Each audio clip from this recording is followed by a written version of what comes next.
Good afternoon, Louisiana, and welcome to At the Book here on NOLA.com. Jack Ewing alongside Devin Jackson, our producer, Spencer Urquhart, our guru, and we are here to talk some sports betting, some fantasy sports, and get you ready for the weekend to come. Happy Mardi Gras weekend to everyone. Hope you are enjoying the carnival season leading up to Mardi Gras next week. Jim Derry is on vacation. He is enjoying the holiday with his family. And we hope you all are able to do the same. But in the meantime, we've got some cool stuff for you. And we're going to talk about that as we go on today. We've got a lot of basketball. I don't want to say second half of the NBA season starts today because it's really more like a third or maybe even less than a third of the season to go. But it is the first day after the All-Star break that games are starting again. So we will kind of do an NBA reset. We'll talk some college basketball odds as the college basketball season just a couple of weeks away from the postseason now. And we'll also get to some NASCAR, some golf, and we'll talk some best bets, which have been a mixed bag for us. How's it going, guys? Going good. Did best bets today. Had a good day Monday and a not so good day Tuesday. Hoping for a good one today. Yeah. Spencer did our best bets on Monday and Tuesday, and today I did them yesterday. Made you all a little bit of money if you tailed. And we will add that as we go. Devin, I think you're trying your first hand at best bets like on Saturday. So I hope you're ready for that. Yeah, excited about that. Really been trying to get in college basketball over the last couple of weeks and trying to get ready for the Final Four. Obviously, we have some big things planned for that. We dropped that Road to NOLA piece today as well, but very excited to see kind of what happens with college basketball and how it goes. Got you a sneak peek of the NASCAR odds there just for a second, just fooling around with things backstage here. We do want to remind you that At the Book and all of our shows here on bet.nola.com are brought to you by Caesar Sportsbook. If you sign up for the Caesar Sportsbook app today, if you haven't already done so, I don't know what you're waiting for, but if you haven't, you can bet $20 and get $300 for free. That's all you got to do is bet $20. You get $300 in your account. You can't just take it straight out. You have to bet it before you get it. But it does give you some money to play with, a $300 bonus. So go to NOLA.com/Caesars at any time and get our special offer for mobile betting. We're coming up on a month of mobile betting, guys. It was January the 28th, so I guess it'll be Monday. Lundi Gras will be our 1 month anniversary. Maybe we'll do something special for our Bayou Bets show on Monday to mark the 1 month anniversary. But let's talk a few lessons learned as we go forward here. Devin, as you've explored mobile betting, what's something you've learned that either that you're good at, that you're not good at, something that you would tell someone who's just starting? When you put money down on some odds, really check it before you do it, and see if it's one of those, like, as Jim says, if it looks weird, it could be weird, but also check to make sure that when you're putting something down, it's not just on something that's ludicrous and won't happen or doesn't have a high likelihood of happening. But do your research and really make sure whatever you put down, you understand what you're putting down on and understand exactly what you're going to get out of it. I think it's cool to be able to have it, at the device in your hands and to be able to place on so many bets, but also take advantage of the live betting feature as well, because especially with NASCAR, I took part in that on Sunday. I was telling you guys about it. Almost cashed in big time. Yeah, Bubba Wallace was leading the race at one point. It was plus 2,500. So, while you may not always win big on bets like that, just being able to have that ability and that live betting ability, I think it's an underrated part of the betting, mobile betting, is being able to bet on things as they happen. Because if you see something and you feel pretty good about what's happening, especially in the NASCAR race, although things can change very quickly, I think it's very good to know that you can place bets on live bets, and if it's something you feel confident in, don't mind put a few bucks down. Yeah, we'll talk a little NASCAR as we go and how difficult that is. But besides that, Spencer, what's something you've learned over the first month of mobile betting here? I know sports betting is a fantasy sports expert. Sports betting is not something you had done a ton of before this last month. So tell us how it's going for you. For sure. Yeah, it's going pretty well. I'd say the thing I learned was like be careful with the bonus money, and for those that do the deal, you get the 300 in bonus cash. So be careful with that. Don't just blow that all on one event. Or I mean, even if it's a sure thing, then maybe, but even if I still probably wouldn't, I'd recommend probably spreading that out and being smart with it and just using it a little bit at a time. Because if you lose it all, then you lose it. So I would say be careful with that bonus money. Don't be reckless with it. Have it they give it to you. Yeah, it's free money, but make sure to cash in on that. Don't just let it, just go away, because then you'll just end up they just kind of wasted your time, I feel like. So yeah, just be conscious of that, and then the live betting is fun for sure. I enjoy doing that at times, especially in the NBA games. I notice there are times where it's like, man, this line's like way out of whack. I feel like this team's going to come back and close in on that. And a lot of times they do. Yeah, no, that's a good point as far as the bonus money. It's bonus money. You can't withdraw it, but it can become real money, right? I mean, if you win, and that's not to say if you don't feel really strongly about something, you couldn't put it all on something, but you're talking about a much safer strategy where if you break it up into 10 different bets or even 20 different bets or 30 different bets, you're going to have a better chance of coming home with something because for every one that you win, that bonus balance goes down and your cash balance goes up. And once you get that bonus balance down to zero, whatever's left in cash, you can withdraw and you can play with, and it is real money. And so, yeah, I mean, don't just go, oh, hey, it's bonus money, I'm going to go throw it on a 100-to-1 dog. Well, I mean, congratulations if you made 30 grand out of it, but chances are, you're just going to blow it. So the other thing you said about NBA live betting, that's a great segue into what I want to spend some time on next, and that is an NBA sort of season reset. We had Christian Clark on last Thursday before the Pelicans game against the Mavericks. That was their last game before the All-Star break. Of course, we had the All-Star festivities. We talked a lot on Monday about the under-hitting in the All-Star game and how crazy that was. Well, now it's really kind of time. Every team's got 25 to 30 games left. It's time to hone in on the playoffs and who's going to get there and who's going to be the favorite. And we haven't seen a lot of change here over the last week or two. The Suns are the favorites. The Warriors are right there. And then it's a bunch of Eastern Conference teams, Brooklyn, Milwaukee, Philadelphia, Miami. I don't know about you guys. Spencer, I can't understand. I know Brooklyn's talented, and I know I've said this before. How they have the best odds out of the Eastern Conference is beyond me. Yeah, it's crazy. It's all Kevin Durant though. They're banking on a Kevin Durant healthy return, and I know a lot of bettors are drawn to superstars, and Kevin Durant, when he's healthy, is that dude. It's just really able to come back and be the old Kevin Durant. I mean, he's missed a lot of time now. I mean, he's missed, I think it's like 2 months. It's been forever since we've seen him out there. So it's definitely worrisome. And then Ben Simmons, who knows what he's going to be like in his return, and Kyrie Irving's still part-time. So yeah, they've got the potential, but at those odds, I wouldn't mess with it. Yeah, I prefer go ahead. I much prefer like a team like the Heat at plus 1,100. And I think I mentioned them on the Monday show. They not getting much love. The Bulls. I mean, to me, teams like the Heat and the Bulls are just more complete team efforts. They've got depth. They've got young pieces. I just feel like the Nets, it's just too many egos. And it'd be hard for me to believe that they'll be able to go all the way. And people need to hear me when I say this. I'm not saying the Nets cannot win the NBA title. Clearly, if Kevin Durant is healthy and Kyrie Irving, maybe vaccine restrictions get loosened by the playoffs or something. I mean, they've got the talent to win this thing. If Ben Simmons comes back, that's another piece. They can win it, but I am not touching them with a 39.5-foot pole at 5.5 to 1. There is zero value. There's less than zero value there. I wish I could bet that they won't win the title at minus 650 or whatever the equivalent odds would be, because they just don't have a great chance. I mean, right now the Nets would be in the dang play-in game. I mean, they wouldn't even be in the playoffs yet. So, in fact, I have a graphic here in a few minutes about odds to make the playoffs. The Nets actually aren't even guaranteed to be in the postseason at this point. So you got to be real careful with that.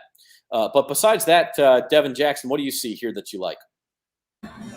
I think there's a couple wild cards on this board. One being the Philadelphia 76ers. Joel Embiid is playing at an MVP level, and we'll see how the integration with James Harden goes. But, if those two guys start click and really get going here and towards the last half of the season, or not half, but the last few months of the season, I mean, they could be a dangerous duo. And Philly has a decent bench. I just kind of worry how quickly can the 76ers get together and kind of gel, because it's going to take some time for them to learn how to play off of each other. Joel Embiid is used to having the ball in his hands, so is James Harden.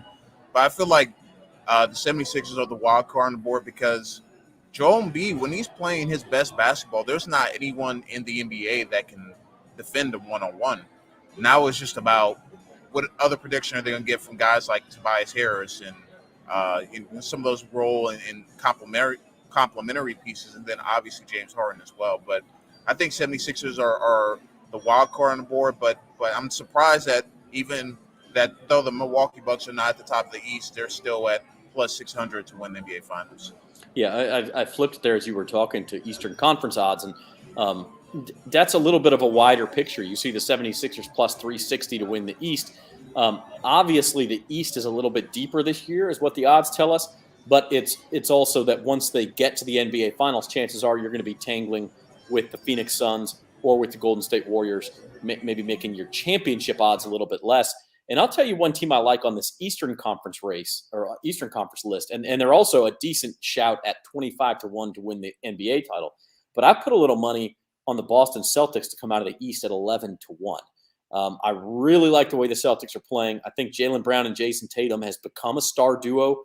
We talk about superstars, and you'd like to think of NBA teams winning titles as teams with superstars. Those two are becoming superstars, and a good supporting cast, a good coach. I think 11-1 is pretty good value there for Boston. Spencer, what say you to that? Yeah, I could see them being a good value. I had mentioned the Bulls earlier, and I like them here at 14-1, because the thing with them is they're still playing good basketball despite battling through injuries. Zach LaVine's been banged up, but Lonzo Ball and Alex Caruso have been out, but they've had guys step up like the young point guard Kobe White. They've shown that they've got depth there, and then they've got DeMar DeRozan, who's been just straight fire lately, and the big man Nikola Vucevic. I mean, they just seem like a very underrated team. Yeah, they're young, so it's going to be tough for them to get there. But with DeMar DeRozan leading the way, I mean, he's a rock-solid veteran, and Vucevic has experience, and LaVine's not terribly inexperienced. I mean, he's been in the league like 5 years, so that's probably my favorite as in terms of pure value. Yeah, and I mean, speaking of taking a star turn, DeMar DeRozan has become a superstar. And we'll talk MVP odds here in just a second. Want to go to the Western Conference first. And obviously, with the Suns and Warriors being NBA championship favorites, they're also Western Conference favorites. Don't see a ton of value here, I guess, unless you're convinced that those are going to be the two teams in the Western Conference Finals. And if that's the case, then I think what you do is you put some money on the Suns plus 190 and some money on the Warriors plus 200, and you profit either way. The danger for me would be if somebody else gets hot and or gets healthy. And what I mean by that is if the Denver Nuggets get Jamal Murray back to pair with Nikola Jokic, for instance, or Michael Porter Jr., right, all of a sudden are the Nuggets a danger? Last year I think we all sort of thought it was going to be Jazz, Lakers, Clippers at the end, and it was the Suns who came through in the Western Conference. So who knows? And then the other team down there is the Clippers. I don't know that there's a good chance Kawhi Leonard comes back.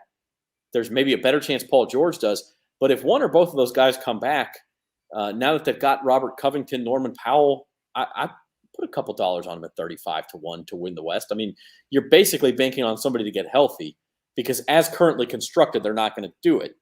But Devin, am I crazy for saying, hey, if George and or Kawhi, especially if both of them were to come back, I mean, that's a dangerous team. You're sitting there at 35-1.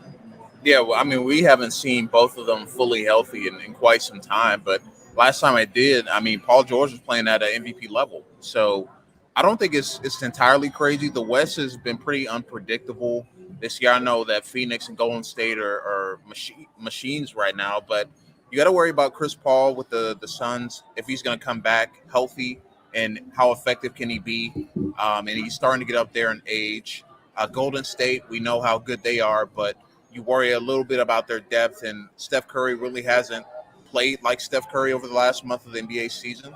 So, teams like the Clippers, Nuggets, they get healthy and they get a good matchup. I mean, it could be a tough series. If you look at, say Golden State matches up with the Clippers, that's a pretty good matchup for the Clippers. I understand you're playing against Curry and Thompson, but you have two elite defenders that would be healthy, presumably, playing against those guys and obviously bringing offense production as well. So I don't think it's out of the realm for the Clippers. I think it's going to come down to matchups and who they end up playing. Same thing with Nuggets. But, when I look at this list, I'm surprised that the Jazz have as high of odds as they do, only because it feels like they're always that team, that really good regular season team, but then playoff time comes in and they kind of get exposed a little bit. So if I were to take anyone on this board, I do like the Nuggets because they get Michael Porter Jr. back and some other guys healthy back. I do think with Jokic, I think they can be a dangerous threat in the West. Anybody for you here, Spence? Oh, I actually think the Jazz are decent value there at 6-1 with Mitchell and Gobert back healthy. They look really nice right now. I know they've had their struggles in the postseason, but I feel like they've got more experience now, so I think they could be a team that might be a little bit slept on. The last couple of years they had high expectations and didn't live up to them. So I'm thinking this might be the year they could get it done. And I also kind of like the Mavericks at 18-1. I mean, not like something I throw a bunch of money on, but I feel like I'd much rather them there than the Lakers. The Lakers, you're just throwing your money away, I feel like.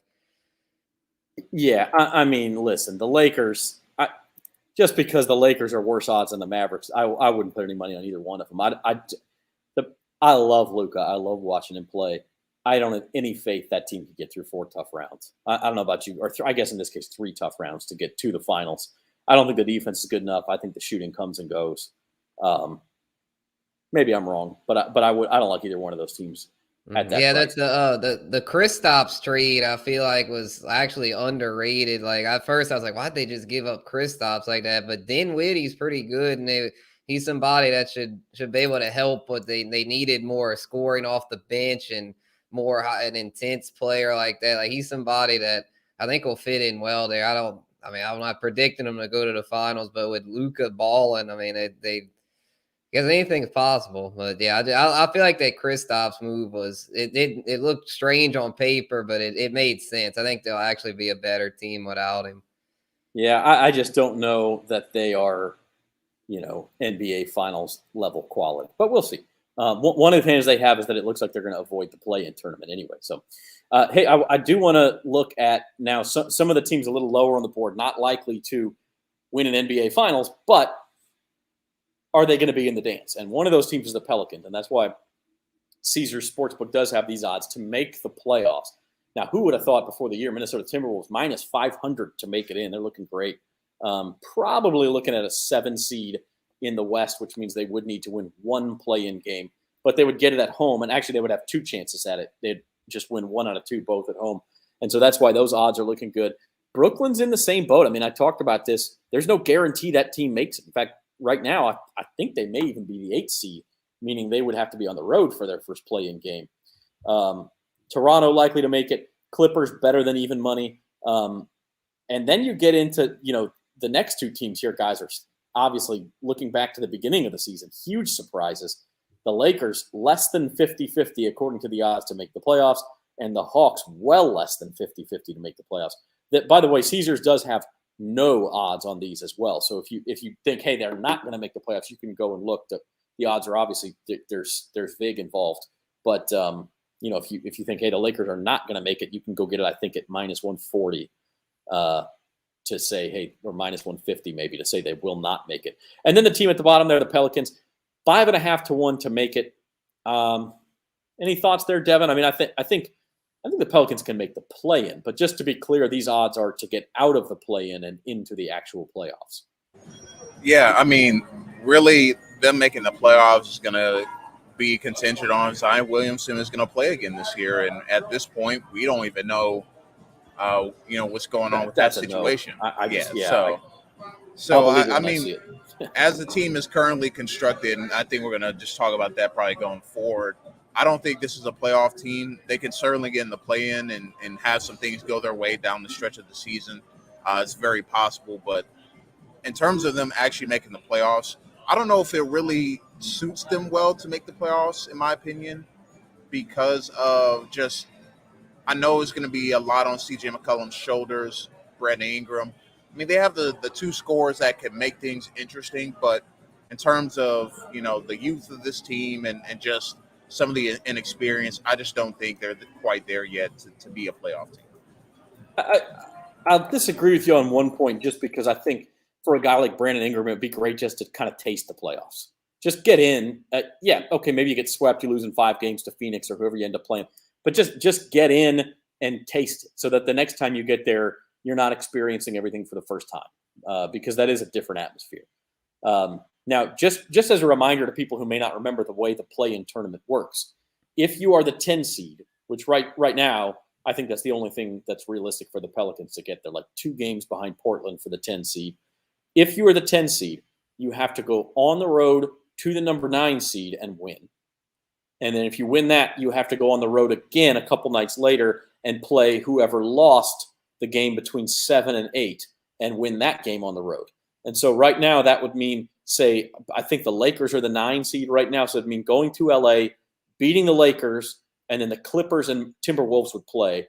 And whoever lost that game would then host whoever won between the Lakers and Pelicans for the final playoff spot. So it would mean winning 2 road games, maybe both LA teams. You'd have to win 2 games at Crypto.com Arena, the stupidly named downtown Los Angeles arena, Staples Center, for those of us who remember it that way. I just not very likely. I mean, again, like you said, Devin, the pie in the sky hope is somehow Zion Williamson has his Willis Reed moment and comes out and all of a sudden is dominant. I just don't think you can count on that. The other thing I'll say is if you beat the Lakers in that situation, though, and knock them out of the playoffs, the Lakers get into the lottery. And if the Lakers have a top 10 pick, that pick conveys to the Pelicans this year. And so more help could be on the way or more trade chips as the Pels continue to try to retool this roster. Very interesting situation, Spencer, for the Pels. Yeah, definitely. Yeah, I think they'll because I was like, man, this is to make the play, and I'd go bet on that right now. But yeah, if it's to get out of the play, and then that's gonna be tough. It's gonna be tough there. But I'd still maybe take a shot on it because I feel like even without Zion, if McCollum and Ingram can gel together, so far McCollum's taken over as the lead dog, but I think Ingram, he needs to share a little more. Him and Ingram have got to be a little more equal. I feel like right now it's been too much McCollum and not enough Ingram. But if they can work together better here down the stretch, which I think they will, I think it's just a chemistry thing. Once they can get the chemistry down, I mean, without Zion, they're not going to get out the first round. But without Zion, I think they could possibly knock off those LA teams, especially if neither of them can get healthy. Yeah, and that's the thing is these other teams all have problems too. That's why they're in the play-in. But yeah, if you'd like to bet on those to make the playoffs odds, go to NOLA.com/Caesars or to your Caesar Sportsbook app, and they do have odds on yes and no for all those teams and a few more. I left some of them off. Some of them are real long odds. The Spurs, for instance, are I think more than 10-1 to make the playoffs. Teams like that, so they are up there. Last thing I want to do as we do our NBA reset here, coming out of the All-Star break, the MVP. Devin Jackson, who is your MVP choice? It's like a 3-headed race right now, or do you like somebody further down the board? I like Joel Embiid to win MVP. I just think the way he's playing right now is as dominant from a big man as we've seen. Obviously, I know Jokic won last year, but I like Joel Embiid to win personally. But if I were looking at a betting perspective, I might put a few dollars down on Stephen Curry. Because if he has a really, really hot stretch of the end of the season, I think, and he wins some marquee matchups that they have coming up, I I think he can make a case to jump up in the odds and make a run for it at the very least. I do think with Giannis and Jokic, since they both have won MVP, I do think they'll probably lean towards Joel Embiid and kind of the narrative shift, especially if they start playing extremely well with James Harden in the fold. I think that'll help his case as well if he continues to be the lead dog when he joins the 76ers. But I think Steph Curry is someone to watch because he could explode, over the next couple of weeks, and we could be having a different conversation in a few weeks as well. Yeah, Embiid's obviously been fantastic. I'll beat the drum for Jokic all year long. I mean, I think if you look at – we talked about those Christian's another Nikola Stan like I am. If you look at efficiency numbers and offensive PER rating and things like that, Jokic's raw numbers are just as good as Embiid and Giannis, but his efficiency numbers are better. And he, quite frankly, is dragging along a much worse roster in Denver than Embiid is in Philly or Giannis is in Milwaukee, and is still going to easily make the playoffs, not have to mess with the play, and possibly, as we said, get healthy. So I love Jokic here. How about you, Spencer? I mean, it's a three-headed race. Are you in the Giannis train since Devin said Embiid and I said Jokic? I'm probably more on the Embiid train because I think it's more like the narrative thing. Like if the Sixers can keep this going, like they're gonna want to give it to Embiid. Like they always want a new face to do it. I mean, these are all worthy candidates, no doubt. I feel like Embiid though is the rightful favorite because he's just been so dominant as a big man and what he can do. I mean, Jokic is similar in that centers being able to stretch the floor, but I just think Embiid especially with Harden, they kind of stripped the roster down some. So it's like, if anything, the overall roster might be worse. So I feel like if he can keep this up, then he can make the case. Well, he had to kind of, work with a new group and was still playing at that elite level. So I'm thinking him as of now. And I also kind of like Ja Morant there at the 13-1. I don't think he'll able to do it, but I like those odds because I mean what he's done with Memphis this year has been spectacular, and every time you think they're going to fall off, they just keep playing good. Like they just keep getting it done, and Morant just continues to pour in points and buckets and assists, all that. He's incredible. So if I had to pick a long shot, he'd be my guy. Yeah, he's been incredible, and if you look at most improved player odds, he is the heavy favorite to win that award. And I don't think he'll win the MVP just because typically you won't see a young guy in that situation get it, but certainly an incredible season. And another one of those like Zion regret things, like why did the Pelicans have to get the number 1 pick? If they had gotten the number 2 pick, they would have ended up with Morant. Maybe we're looking at a totally different story, but that's all. I mean, listen, you can play that game all day long. So that's our NBA season second half, third, I guess, season reset. There are some games tonight, including we have a pick on one, which we'll get to at the end of the show. Want to quickly get to college basketball. We're 5 weeks away from Final Four week in New Orleans, April 2nd and 4th for the semifinals and the championship. The favorites continue to get odds a little bit shorter here. You can read my road to NOLA in every Friday's Times Picayune or every Thursday on bet.NOLA.com. Right now, you got Gonzaga plus 425, Kentucky 8-1, and Arizona, whose coach, by the way, Tommy Lloyd, was an assistant at Gonzaga for 22 years. They're at plus 850. And then we kind of see it go down from there. Some familiar names, some powerhouse names, Kansas, Duke, Baylor, UCLA at the bottom of that list. Devin, you said you've been watching a lot of college basketball. Who has stuck out to you, whether on this list or not? Actually, is someone not on this list, and it's Arkansas. They have been red hot in the SEC, and if they didn't start off the season so poorly at 0-3, we might be having a different discussion. They're really emerging as a serious threat down the stretch of the season to catch Kentucky and Auburn. And the way they're playing right now, I think they're playing like the best team in the SEC, just based off how well they've been playing. They beat Auburn a couple weeks ago, I want to say, back can't remember the exact date. 2 weeks ago, I think. Yeah. But they've just been winning. I mean, they started off 0-3 initially, losses to Mississippi State, Vanderbilt, Texas A&M, but as of late, they have been playing red hot basketball. They had a 1-point loss. Alabama has really been their only loss. over the last 10, 12 games. And I'm very impressed with what they've brought to the table. So I might take a long shot odds on Arkansas, especially if they finish off the season. They have a big game on, I want to say it's on Saturday against Kentucky. So that'll be kind of a litmus test to see how well they're going to continue to play. But might put a few dollars down on Arkansas, especially if they finish off the season strong and have a strong performance in SEC tournament as well. And I actually mentioned Arkansas in my Road to NOLA write-up today, so it's a good you mentioned that. And they're sitting at 80-1 to win the national title, so that would be a true long shot. But that's Devin's long shot recommendation. A couple of things I want to hit quick. We will obviously continue to keep track of the college basketball season. LSU almost came back and beat Kentucky last night. By the way, they're down by 15 with 3 minutes left and got it to within 4 and had the ball with like 20 seconds to go and couldn't hit a shot to make it a one-possession game. But valiant effort still counts as a loss in the record. So LSU with a little bit of work to do, I think, to get into the tournament yet. They play Missouri on Saturday. If they lose that one, all of a sudden you're starting to think about the bubble for a team that was a projected number 1 seed a month ago. So that would be trouble. As a Missouri graduate, I would say LSU's got nothing to worry about Saturday night, but we shall see. Spencer, Mr. NASCAR, you got a column coming out today on the Wise Power 400, which is at Fontana. Tell us first off how betting this will differ a little bit from betting at Daytona last week.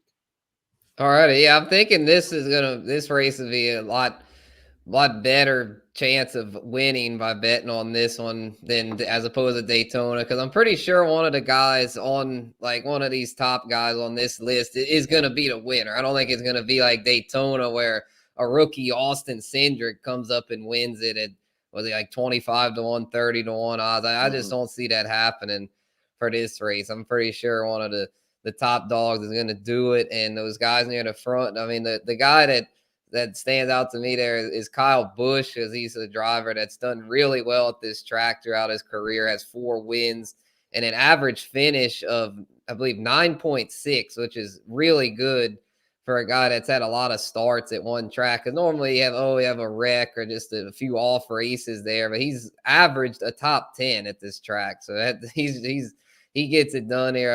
The new car, I don't think will be a big factor for him too much. The same with a lot of these guys. I mean, these guys they adjust. They know how to get it done. Ryan Blaney's a name that I like here, and I actually saw that Caesars gave him a boost to 12-1 as opposed to 10-1, and I like that. I don't know. Sometimes you got to tread lightly with those odds boosts, but that's one I like because Blaney was someone already kind of liked it 10-1 as he's had a good history here. He's a kind of driver that does well at bigger tracks. He did well last week at Daytona, came close to winning, and he'll be hungry. He was a little mad after the race. He congratulated Team Penske, but not Austin Cindric. I think he was a little upset that Cindric blocked him into the wall there at the checkered flag. So I'd say he's a good one. And then Alex Bowman at 14-1. The last time the Cup Series race there was 2020. They didn't race there last year because of COVID restrictions in California. And Bowman won the race in 2020. And he's the kind of driver that has the ability to pull off big wins. He last year won 4 races. He was a guy that people said, oh, he's the weak link at Hendrick Motorsports, but he's a proven winner and does well at this track. Oh, there is your NASCAR rundown for Sunday's race at Fontana.